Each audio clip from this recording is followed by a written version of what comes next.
po ay bahagi ng isang napakalaking pamilya. 12 kayong magkakapatid. At yung aking magulang ay isa lamang ordinaryong mamamayan, bilang isang magsasaka. Ako ay nakapag-abroad ng close to 3 years. Tuwing uwi ako dito sa Manila, sa Pilipinas, nauubos niyo yung pera eh. Kaya alis na naman. Ang nangyari, nag-surf ako sa internet.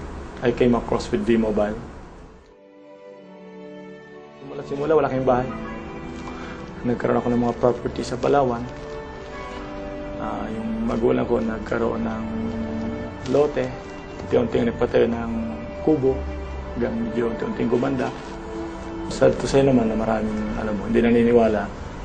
Andun pa rin yung mentality sa traditional na, basta ako'y nakaka-employ, okay na. Parang gano'n. So, ang ginagawa natin is, we're trying to show to them na ito na yung buhay ko ngayon, iba na. So, awa ng Diyos, nare-realize nila yun.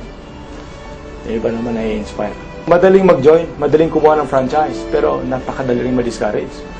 At it's very easy to stop. So, I would say na kung talaga may pangarap ka, ay dapat you have the passion, drive, and determination. Kasi walang perfect na company.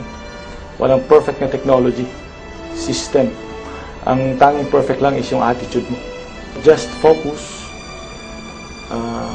be determined, have passion sa ginagawa mo. At gawin mo isang parang pleasure lang. Yung mag-share ka ng magandang opportunity sa iba. Don't make it a pressure. Make it a pleasure na wherever you go, whoever they are, in whatever opportunity you have to say it, to share it. V-Mobile is the best.